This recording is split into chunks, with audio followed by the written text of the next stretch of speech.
This week is the portion of Kedoshim. Kedoshim.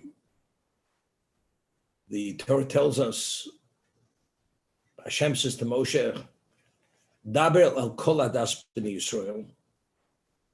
You should speak to the entire congregation of the Jewish people, v'amarta aleim, and you should say unto them, Kedoshim to you, you must be holy.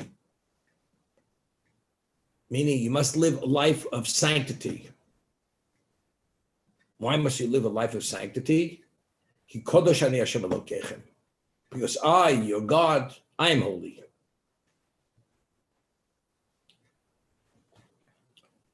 Let's understand, we discussed this in the past. What is the basis for Kedusha?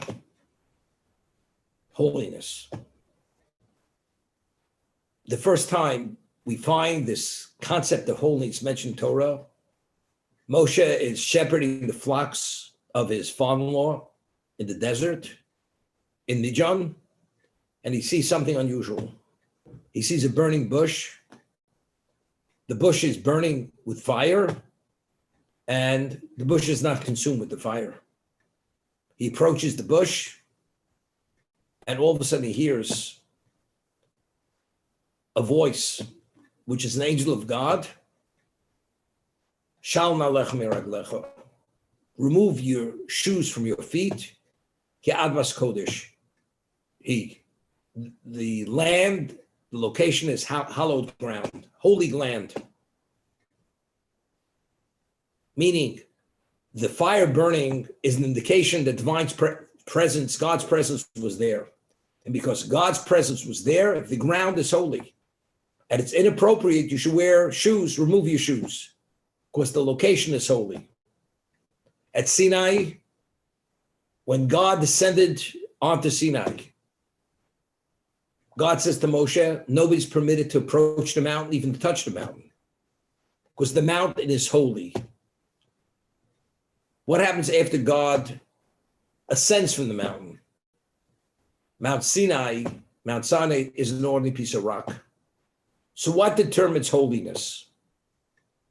God's association with the location. God being the essence of holiness, whatever he's associated with, assumes that classification of holy because of his association. The burning bush, Mount Sinai. He ascends, he removes himself from location, it's ordinary. At Sinai, we were taken as God's chosen people, but it's much more specific.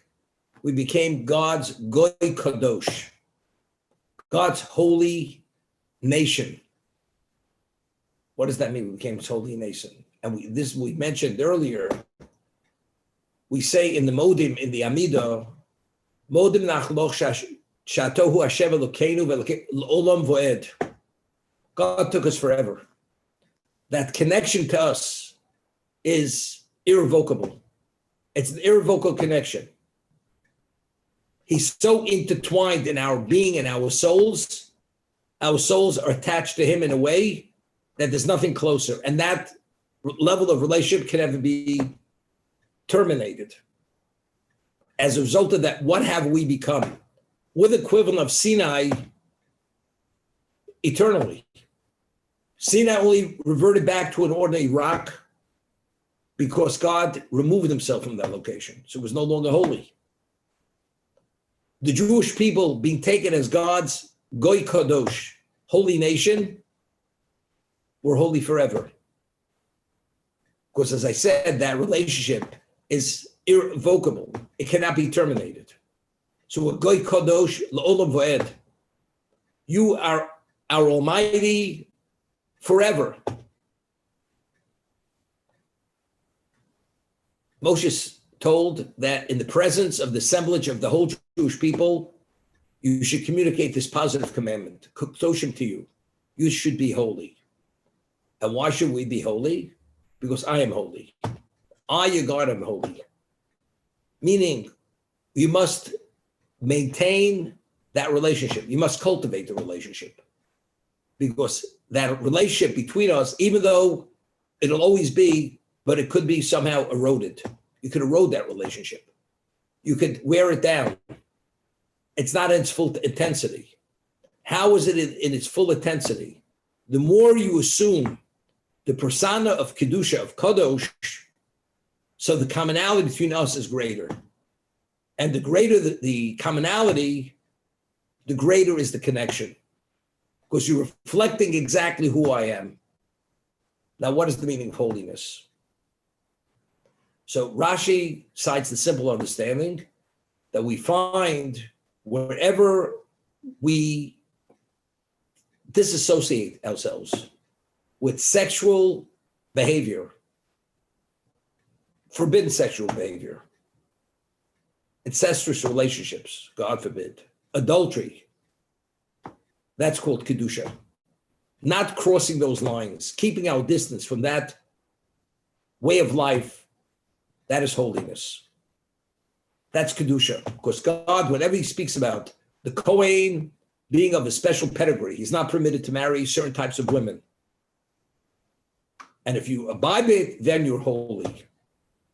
The Jew is holy because we maintain a certain standard of behavior within the area of sexual relations. We find something very interesting. According to the Babylonian Talmud and the Midrash, most Midrash, God offered the Torah to all the nations of the world, and they turned it down. The one Midrash says he never offered it to them. He only offered it to us, and we took it. We accepted it unequivocally. He chose us by offering it only to us, not to them. So what happened? Soon after he gave us the Torah, the nations of the world came with a complaint.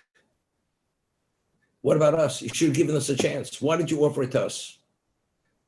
So he says to them, my children, the Jewish people, they have documents of pedigree. Everyone has a pure pedigree. They're not from incest. They're not issues of incestuous relationships and not adultery. You people, you're all products of adultery and incest. Therefore, you never qualified. There's never consideration. You can become my people. You have no relevance to holiness.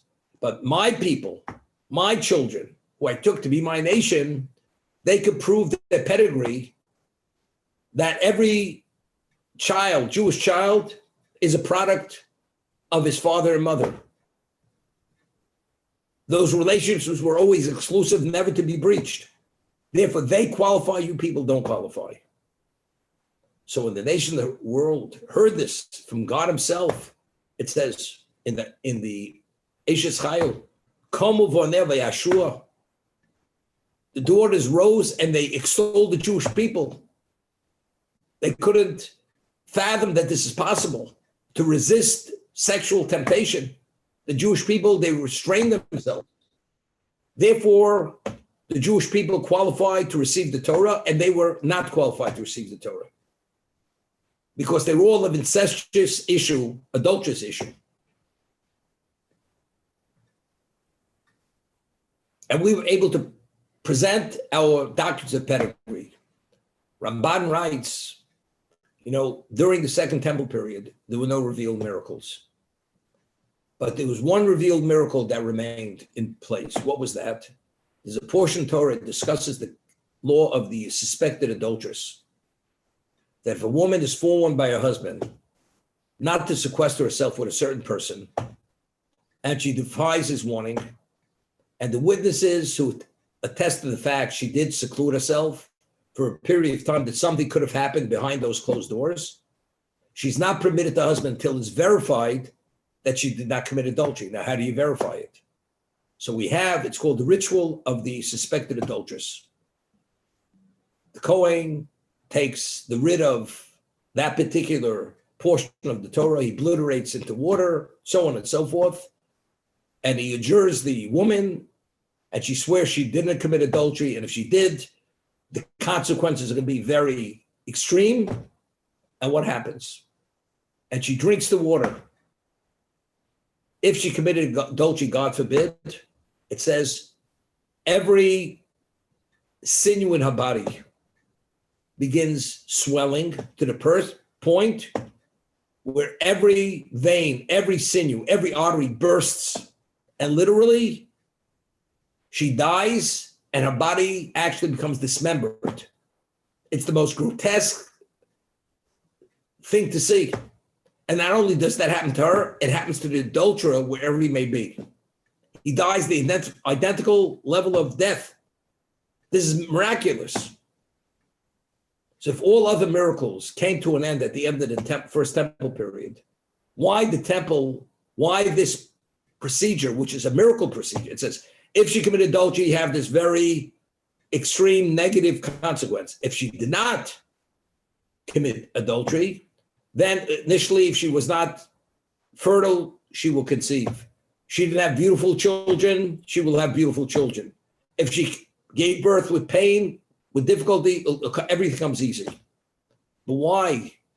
If all miracles came to an end at the end of the first temple period, why did God allow this miracle to be in place?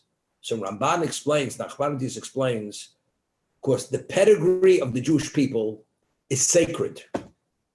What we call yichus. It's sacred. Because the only way the Jewish people could have a relationship with God is only if this area is sacred and pure. If this area is breached, we lose all divine protection. God does not want to be associated with it. As it says, we read in the end of last week's reading, a Jew was not permitted to behave a certain way because those were the ways of the Egyptians and the Canaanites. Their ways of life were abominable to God. It's an abomination. It says because they behaved that way, the land of Israel spit them out. Because of the Kedusha of Eretz Yisrael, it cannot tolerate this level of misbehavior. Therefore, it expelled them. And the word is, it's more than spit them out. It vomited them out. Like the body cannot tolerate something which is contrary to the whole function of the person. He regurgitates it. The land regurgitated them. Cannot tolerate that level of abomination. So we, being God's Goy Kodosh, we have to maintain that level of purity to be able to be in Eretz Yisrael and have a relationship with God. That's what it's about. That's the Kedusha. This is a breach. It's not the setting for Kedusha if this area is breached.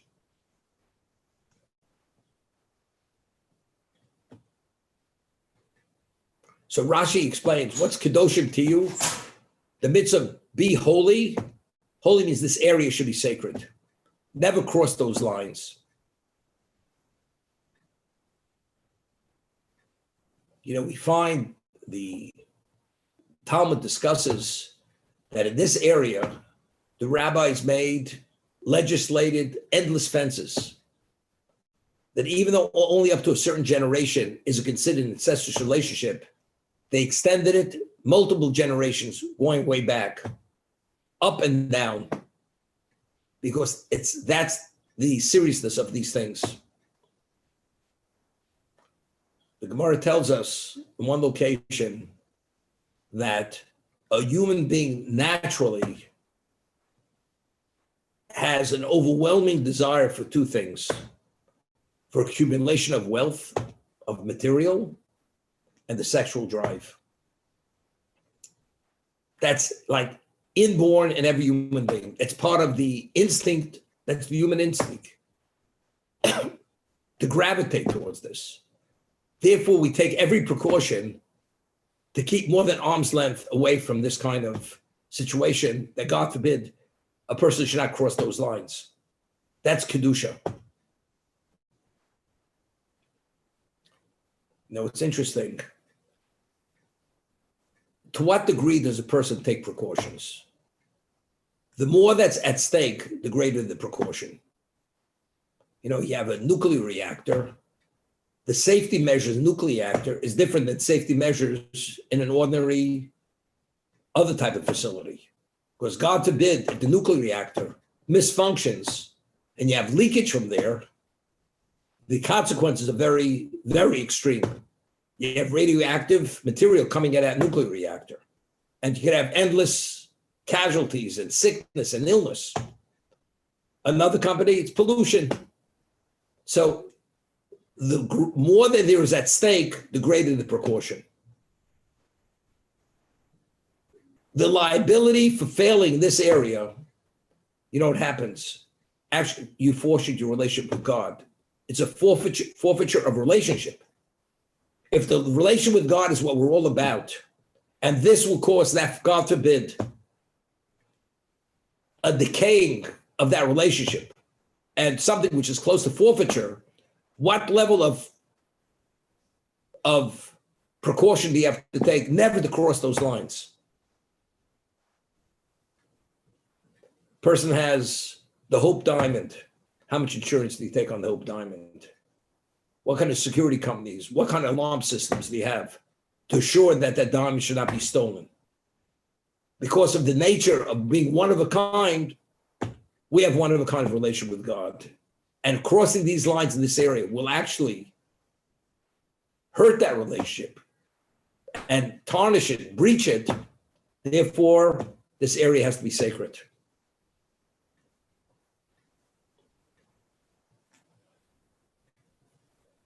You know, this principle known as Masa Avasim Labonim, that the behavior of the patriarchs foretell the future of their descendants.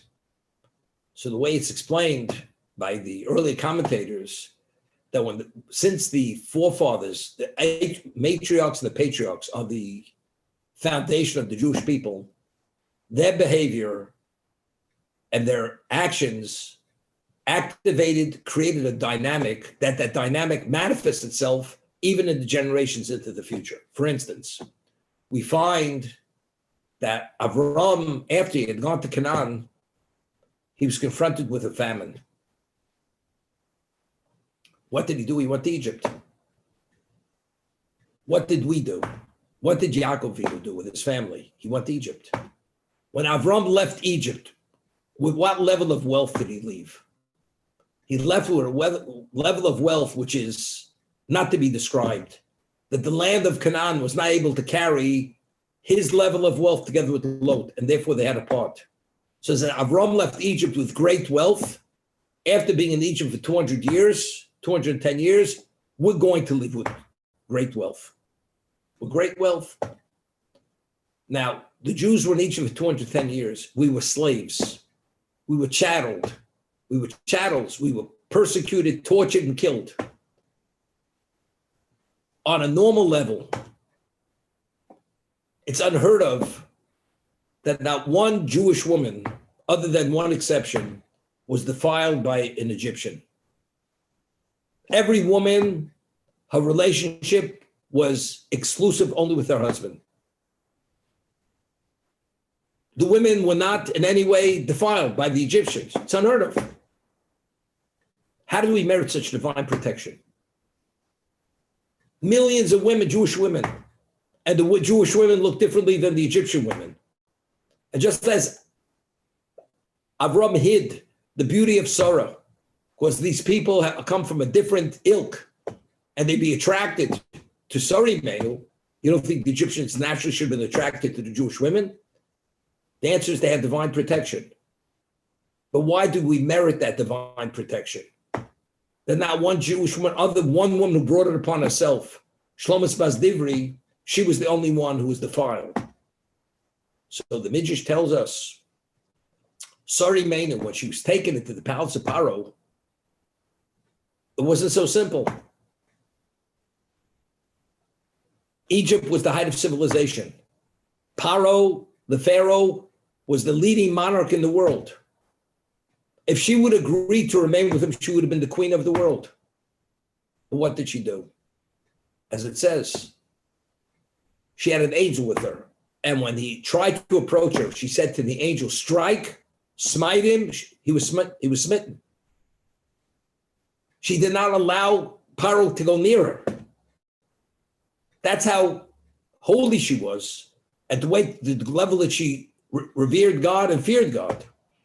It was never a consideration. So because she did not allow herself to be defiled and to succumb to whatever that temptation would be, the glory, the honor, the power, Therefore, all her descendants, all the Jewish women in the future in Egypt will not be defiled.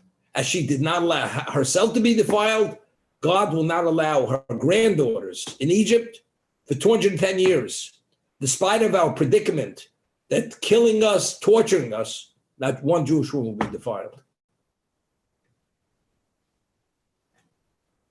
But it's interesting, but that's Kedusha.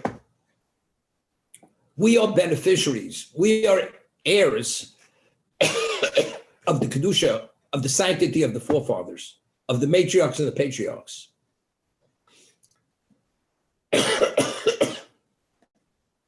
That's Rashi. Famous Ramban, Nachmanides, he explains Kedoshim to you.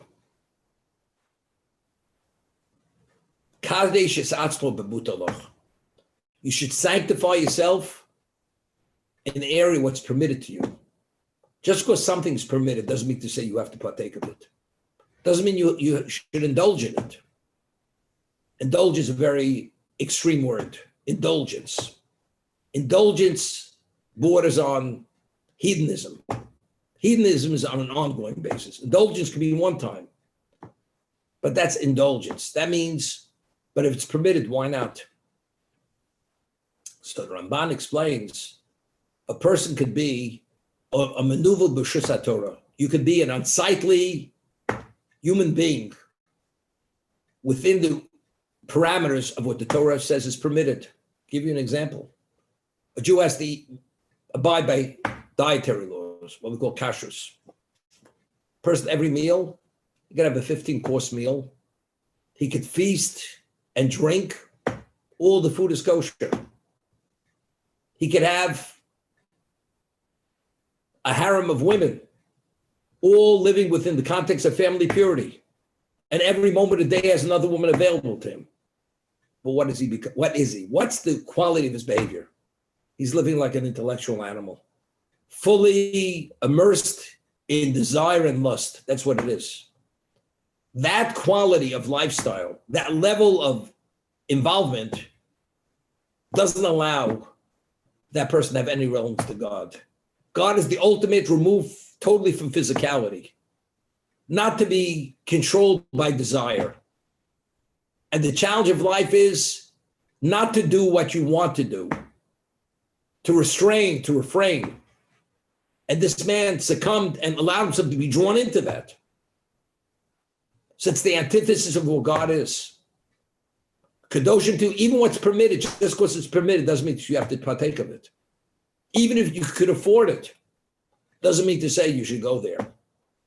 Because if you want to have a relationship with God and you understand what value is, you have to wean yourself from physicality. Because as I said, again, what is the basis for every relationship? It's compatibility.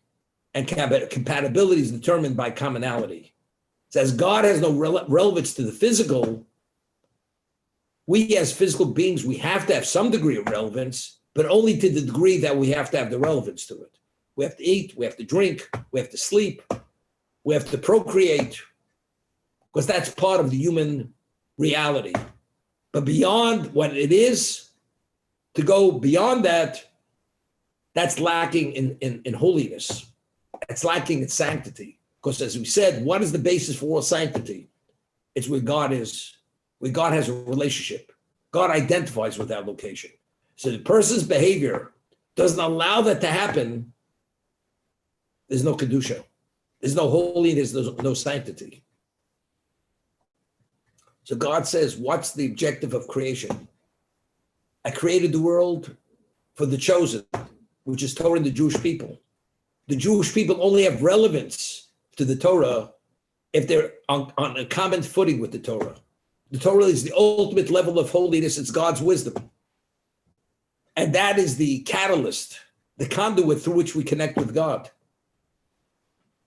So you can only use that connector only if you have relevance to that, to what that represents, which is you have to wean yourself from the material, from the physicality, from desire.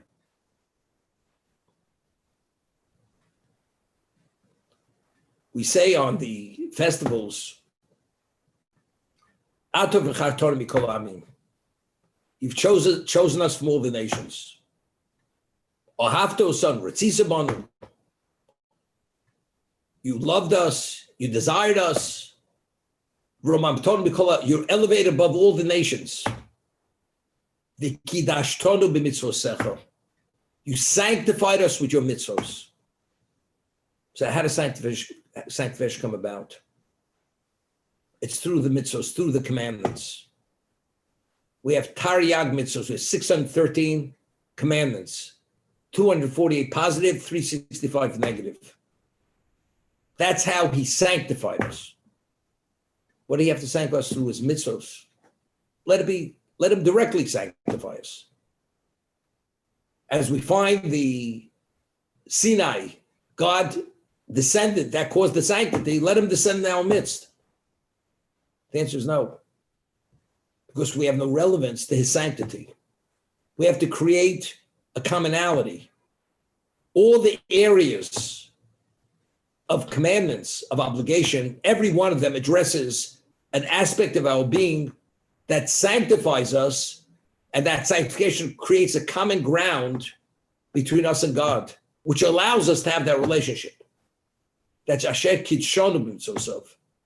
He sanctified with his mitzvahs v'tzivanu, and he commanded us to do alachilas matzah, leishi basukah, letilas lu, whatever the mitzvah is. He sanctified us with his mitzvahs, and he commanded us. You need that. That's a key element for a relation with God.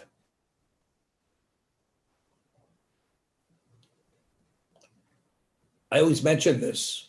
We say on the Shabbos and on the festivals, we make a supplication.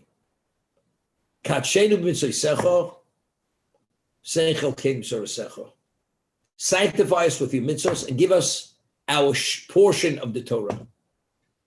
What do you mean sanctify us with our mitzvahs? We were sanctified at Sinai. Prior to every mitzvah, it's predicated on the bracha. Asher Kiddushanu, you've sanctified us. So what are we asking God? Kachen mitzvah, sanctify us with the mitzvahs. And then give us our portion of Torah. First of all, what's the relationship? First of all, we have been sanctified. You've sanctified us with your mitzvahs at Sinai. So what are we asking God? The Kachen mitzvah, Kachenu, you should sanctify us. What is it all about? Now, if a non-Jew would do a mitzvah, which he's not commanded to do, it doesn't bring about a sanctification. When it says at Sinai, you sanctified us, that means you gave us a means, an element, that if we engage in that properly, it will bring about sanctity within us. That was only given to us. If a non-Jew would do that same mitzvah, it will not create a sanctity. How do we understand it? What is it all about? I mentioned the other day that whenever the Torah speaks about spiritual excision, it never tells us you will be cut off from God, which is spiritual excision. You have no relation with God. It says, nefeshi me amo. That soul will be cut off from its people, or from me ameho, or me Yisrael. You cut off from the Jewish people, from your nation, but it never says you will be cut off from God. But spiritual excision is you're cut off from God. So what I had said was that we find before there was a Jewish people, where was God's presence? Wherever the patriarchs were, that's where God's presence was. Each one of the patriarchs, Avraham, Yitzchak, and Yaakov, they were the equivalent of the Holy of Holies. As God's presence dwelt in the Holy of Holies, where Avram was, that's exactly where God was. Where Yitzchak was, that's where God was. That's where his presence in this existence was. Where Yaakov was, that's where God's presence was. Once they passed on, God no longer has a relationship with individuals as individuals. God only has a relationship with the Jewish people. And if you're part of the Jewish people, he has a relationship with you as being part of the Jewish people, but not as an individual independent of the Jewish people. So when we speak about spiritual excision, you're excised not from God, because nobody ever is directly connected to God. You're only connected to God as being part of Jewish people. So how do you sever that connection to God? By being excised from the Jewish people, you no longer have a relationship with God, because God's relationship is only with the Jewish people. That's how it happens. At Sinai, so what's Kedusha, we mentioned? Whatever God's associated with, that creates holiness. But God only has a relationship with the Jewish people, no other nation in the world. Therefore, no other nation has any relevance to holiness, because God does not have that relationship with any other people. At Sinai, Kidashton Mitzvosecha, you took us as your holy people, you have a relationship with us. But to be able to draw on that relationship, we have to do mitzvos. We have to follow his commandments. Asher Kitshon Mitzvosov. Through the mitzvos, which you gave us, that allows the connection to happen. That's Asher Kitshon. It's in the past. You've sanctified with our mitzvahs at Sinai. The non-Jew cannot have a relationship with God. As an individual can't have a relationship with God. You have to be part of the Jewish people to have a relationship with God. So when we do the mitzvah, which God says through that, that's how the sanctity comes about. And that's how the connection happens. You have to do the mitzvah. So the question is now, so if this already took place in Sinai and we do the mitzvah, what do we have to make a supplication? Kachin mitzvah, sanctify us with your mitzvah. We've been sanctified already. What do we supplicate Hashem? Sanctify kachin mitzvah, and give us a share in your Torah. How do we understand it on a very basic, simple level?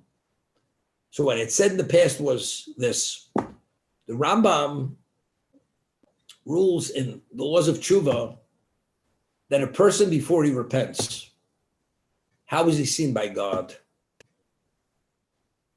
He's sonui, he's despised before he does tshuva.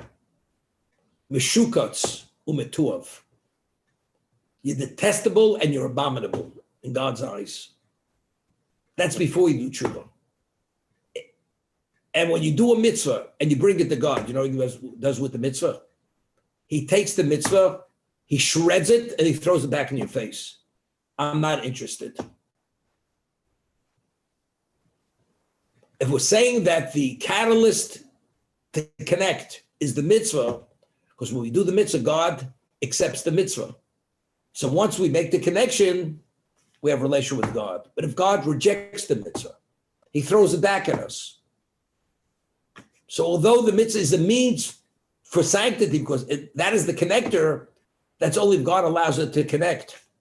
But if God despises the individual who creates that mitzvah, the connection never takes place, because we're not sufficiently worthy. So we know that Shabbos and Yom Tov are times of extreme rachmin. Shabbos is a time of extreme mercy. Yom Tov is a time of extreme mercy.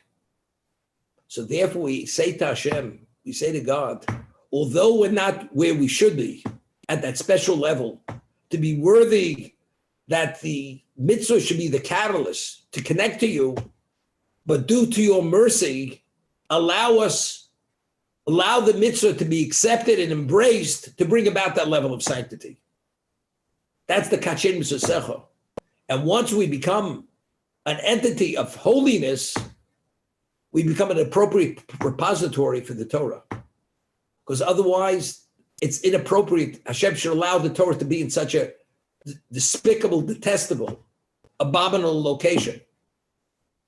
Therefore, the prerequisite to become the repository for Torah is kachin mitzvah. We have to be sanctified through the mitzvos.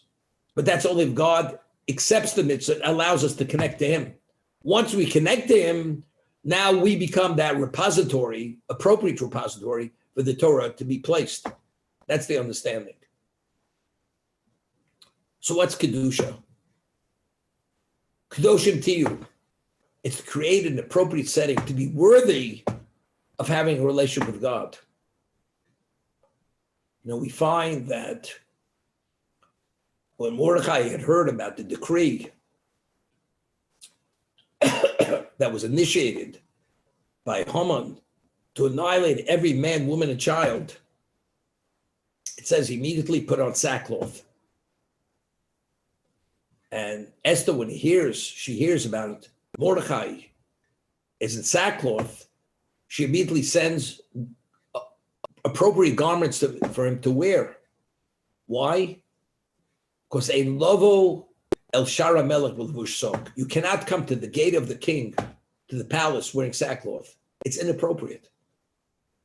You have to wear different kinds of garments, appropriate, respectful garments. It's not the right type of garment to wear when you're at the gate of the king, of the palace. When Yosef was rushed out of the dungeon, when Paro had heard that Yosef has the ability to interpret dreams by the wine steward, what does it say? It says he was groomed, he was shaved, and he was given a change of clothing. And he was rushed right before the Pharaoh. So over there, if you look at the Sepharno, he says, why was he given a new set of clothing? He was wearing prison garb. He was in the dungeon. Because ein lovo el shara melech b'levush sak. Because you cannot come to see the king wearing sackcloth. He had to be given an appropriate change of clothing, that it should be respectful when he stands in the presence of the king. That's the idea. If a person is despised, detestable, and abominable, now, are you the appropriate candidate to have a relationship with God? How do you stand before God with sackcloth, with putrid clothing, with something which is an abomination? You can't come before the king. So if the mitzvah is the entry point to the king, but the person himself is despised and despicable and detestable and abominable, the mitzvah is not going to do it. Therefore, we ask God that even though we're not where we should be, the attribute of mercy should allow us, to qualify us to be able to enter. That the mitzvah should be the catalyst to have that relationship with God. So let's say we do everything right. We live proper lives as Jews, but we live high on the hog. And we indulge in areas which are permitted, but it borders on indulgence, not hedonism. You could have less, but you want more. There's a word from the Chafetz Chaim. He writes, Moshe Rabbeinu, before he passes away, the last 36 days of his life, he says to the Jewish people, Ma Hashem Elokecha Shalom Yimach. What does God want from you? And he goes and delineates, you should love him, walk in his way, and so on and so forth. But Moshe Rabbeinu said to the Jewish people, Ma Hashem Elokecha Shalom Yimach. What is God asking of you? He says, every Jew, before we make any decision in life, although we always see ourselves in the best light, you want to take money and buy something to honor the Shabbos. But you can take that same amount of money and give it to charity to support Torah. So what's a better decision? To have that extra delicacy at your Shabbos table, or to take that same money and put it for Torah support, for Torah education, Jewish education? So we have to ask questions. We're not saying the answer may be buy the delicacy for Shabbos, buy a piece of silver to adorn your table for Shabbos, that it should be a more elaborate table. That may be the right answer, but at least ask the question.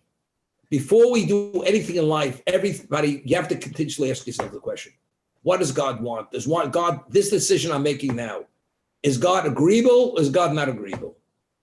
That's the question. And once you ask yourself and you're conditioned that you don't do anything by rote or reactionary, we don't react, but everything is considered and evaluated, then your life takes on a whole different level of quality because everything is weighed, and only after it's weighed, then you make your decision.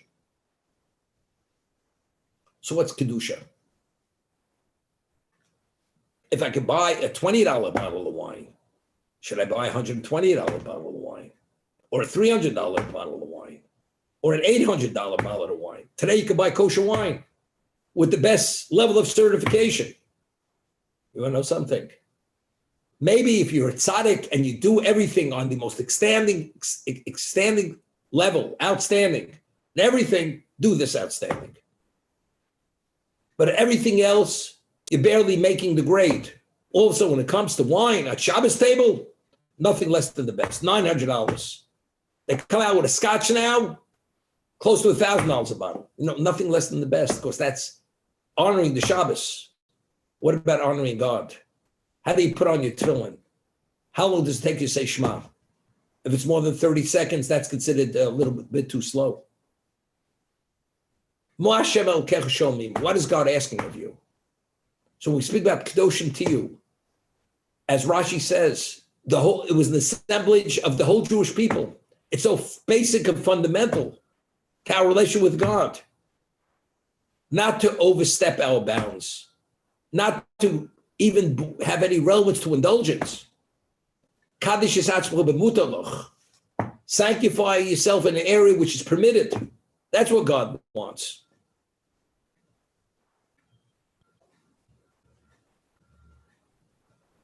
That one time, going back pre-60, the whole concept and reality of fashion was only by women. There was no such thing as fashion by men. Men's fashion didn't exist. During the week, person wore work clothing. The suit you saved was for a special occasion. That was Shabbos. All of a sudden, they introduced this fashion. A person that wanted to have a weekday suit, a Shabbos suit. Then you had 2 weekday suits, 3 weekday suits. And it's not domestically produced, imported fabric. One time it was cotton from the South, now it's Sea Island cotton. The sky's the limit. But everything, of course, is for a good reason. But you realize, going in that direction, when it says, "Asay Torah keva malach charai," your spirituality should be primary. Everything else should be secondary. When you have that eye, the keen eye, and understand, there's an expression, he has his eye on the prize. The question is, what's the prize? Is it the prize your spirituality? Or is your prize, might is right? Is it where you exercise your might due to your power, which is wealth, material, or is it your spirituality?